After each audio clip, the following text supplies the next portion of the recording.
को नतीजो कहीं हुआ मैं जानो है। अब बार मैं सोशल मीडिया में एक पोस्ट देखी माँ के नेताजी कहीं आपने तेजाजी कंफ्यूज कर लियो जड़ा बाकी जकी स्कॉर्पियो भी को नाम आगे चमचा जगह वे लीलन राख दी कि लीलन में एमआरएफ का नया टायर लगाया कि भाई टायर इसलिए लगाने पड़ गए कि रेवत जी ने कोई तो मौका नहीं छोड़ा और कोई जागरण नहीं छोड़ा और कोई सवामणी नहीं छोड़ी, इतना रेवत जी घूमे कि नेताजी को पीछे पीछे घूमना पड़ गया। जनता का इतना जुड़ाव है रेवत जी का। और आज आप लोगों की भावनाएं देख करके पता चल रहा है कि भाई माहौल इस बार खींवसर में जोरदार है। जो पिछली बार 2000 वोटों की कमी रही थी उसको मुझे लगता है कम से कम 20,000 वोटों से अब की बार आप पूर्ति करेंगे। जब बाई जी चुनाव लड़ी थी मेरे सामने बीजेपी पार्टी से, वो कहने लग गई कि मैं खींवसर में 15,000 से जीतूंगी। तब कोई नहीं लड़ रहा था, पहले समीकरण बनाते थे कि ये लड़ रहा है वो लड़ रहा है, उसके लड़ने से उसको फायदा है, वो उससे मिला हुआ है। तब आमने सामने का चुनाव था और उस चुनाव के अंदर 5,000 से जीत और 3,000 बल्ला, 8,000 की जीत खींवसर की जनता ने सीधे चुनाव के अंदर भी हनुमान बेनीवाल को जिता के और हिंदुस्तान की सबसे बड़ी पंचायत के अंदर भेजा। इस चुनाव आज आपको ये बताने के लिए आए, देखो वोटों की ताकत तो आपके पास में, हमारे में से किसी के पास सामान नहीं है। आधों के तो वोट भी नहीं लगते यहाँ पे। लेकिन हम सब सिर्फ ये बताने के लिए आए हैं कि एक तरफ ऐसी पार्टी और एक तरफ ऐसे नेता हैं जिन्होंने हर बार खींवसर नामी है, तेजा जी के नाम से नामी है। खरनाल हमारा यहाँ पे लोक देवता का जो मंदिर है वो नामी है और इन्होंने बहुत नेतागिरी करी इसके नाम पे।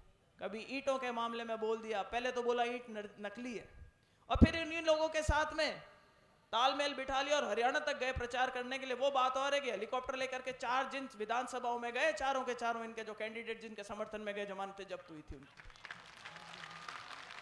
और वो कारण ये है कि जनता समझ गई और जनता से पहले तो कहीं मां का नेता समझ गया, बीजेपी का वो और भले कांग्रेस का वो। नेताजी कहीं करता कि हर बार एक गठबंधन कर आता, कोई चुनाव लड़ो मारे हामी लड़ो दूजा के हामी लड़ो, कहीं करता गठबंधन आता, 2 पार्टियां मिल भेड़ी उड़ चुनाव लड़ती। अब कल कहीं त्रिकोणीय संघर्ष हुई को जना और हुई रोचक हुई मुकाबलों में तो कहूं। और ये पहला ऐसा मौका है हम लोगों के बहुत लंबे समय में जब भारतीय जनता पार्टी आज इतनी मजबूत स्थिति में, केंद्र में सरकार है, राजस्थान में सरकार है और हम लोग, हमारे मुख्यमंत्री जी, हमारे नेता, हमारे मंत्री सिर्फ इसी आपको आश्वासन देने के लिए आए हैं कि आज रेवत राम जी अकेले नहीं है। भारतीय जनता पार्टी हिंदुस्तान की क्या दुनिया की सबसे बड़ी पार्टी है और एक पूरी व्यवस्था होती है, एक पूरी सरकार का भार उनके पीछे होगा। जिस दिन आप उनको जिता करके विधानसभा में भेजोगे, हमारे सामने वाले नेताजी कहते हैं कि मैंने विधानसभा में तेजा जी का जयकारा लगा दिया। अरे भाई आपने तो तेजा जी का जयकारा लगाया है, हमारे रेवा जी को भिजवा दो, ये तो नाच और दिखाए दे। अरे कोई आसपास कोई अगर कोई बाजरे के अगर खेत मिल गया तो पूरा बूटा और उपाड़ दे। आज बाई जी कह रही थी कि रेवंत जी ने भेज दो विधानसभा में। हनुमान जी तो जयकारा लगाया, ए बड़े नाची और डोका और मूंग बाटी, कहीं विधानसभा में डोका और मूंग पावे, कहीं माँ तो खराब हो कहीं बात है। तो रेवत जी को जोरदार समर्थन दो, आप जिताओ। जिन्होंने पहले बोला परिवारवाद, अरे परिवारवाद पहली बाई पचे भाई, अरे बे लुगाई। और कल हम घर पे बैठे थे, सारे सरपंच आए हुए थे, रेवत जी बैठे थे, तब तक कैंडिडेट अनाउंस नहीं किया था तो सब लोग कयास लगा रहे थे कि सर नेताजी ने भाषण दिया है कि अब की बार जहर का घूंट पीना पड़ सकता है। तो सब लोगों को आस बंदी के 2,90,000 वोटर है खींवसर में, भाई अब कल हो सके नेताजी कोई कार्यकर्ता नहीं टिकट दे देवे, जितना में नाम आएगो कनिका जी को नाम आयो और नाम आयो जना लोग क्योंकि सब तो कहता जहर को घूंट पीना पड़ी। मैंने कहा तो नारायण जी ने पायो है, जहर का घूंट तो नारायण जी के लिए था जिनको पीना। तभी ज्योति जी का भी भाषण में सुन रहा था क्या नारायण बेनीवाल को जहर का घूंट पीना पड़ गया। अरे तो जहर का जिन्होंने घूंट पिया वही तो महादेव बने, मैं तो नीलकंठ बन गया। मैं पड़ा।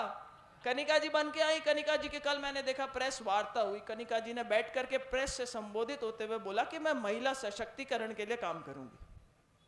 हमने कहा भाई शुरुआत घर से करो। पहले हमारे नेताजी किसी को तो बख्शा नहीं महिलाओं से बात करने का, चाहे वसुंधरा राजे जी हो, चाहे स्वर्गीय किरण महेश्वरी जी हो, चाहे दिव्या मदेरना और चाहे ज्योति मिर्धा, हम तो खैर रोज ही सुनते हैं। तो पहले तो बोलचाल अपनी भाषा सुधारनी पड़ेगी। वैसे फर्क भी आया है, नेताजी आजकल भाषा अलग बोलते हैं, भाषण सब भी हो गए। अभी परसों आए जब भाषण में क्या कह रहे थे, वहां पे अपने लोगों को इकट्ठा किया, जब बोले भाई हेलमेट लगा के चलना, फंस सकते हो, गाड़ियों के बोले काले शीशे मत करना और कागज पूरे लेकर के चलना, ये बीजेपी की सरकार है, कुछ भी कर सकती है तुम्हारा। लोग भी असमंजस में बोले यही नेताजी कल को तो कहते करते डरो मत, मैं फोन करूंगा और छूट जाओगे। उन्हीं नेताजी की आज भाषा बदल गई, क्योंकि जो सरकारें हैं वो उनकी रीति नीति समझ गई और जनता उनकी रीति नीति समझ गई। आज परिस्थितियां बिल्कुल अलग है ग्राउंड पे।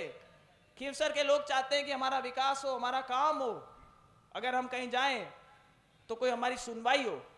उनको आज भी बरगला रहे हैं। भाषण में क्या बोले कि 13 तक तो वोट पड़ेंगे, दबके रहो थोड़े से, 15 तारीख को कलेक्टर की और एसपी की कुर्सी में वापस अपन ही बैठेंगे। भाई कैसे बैठोगे, राज तो इनका है। खींवसर की एक सीट से राज थोड़ी पलट जाएगा। सत्ता पर पलट रही है क्या?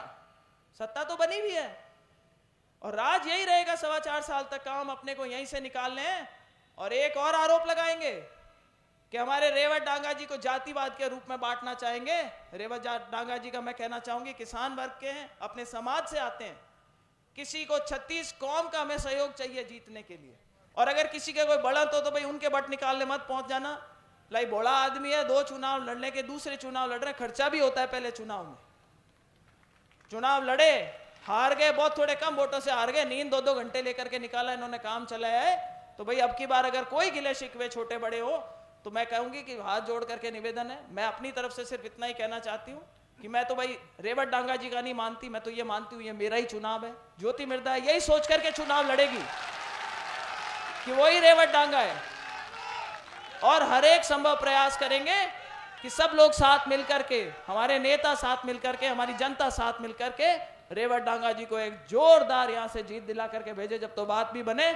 और मुख्यमंत्री जी भी, मैं आपका भी धन्यवाद करना चाहूंगी। मेरे नामांकन में आप आए थे, हमारे पूरे राजस्थान की एक सबसे ज्वलन समस्या थी जो आपने किसी ने सामने नहीं रखी थी। मैंने बोला भाटों की ट्रॉलियों से परेशान हो रहे हैं, आपने इशारे में बोला और आज तक कोई परेशान नहीं हो रहा। ये राज के पलके होते हैं, ये राज की ताकत होती है।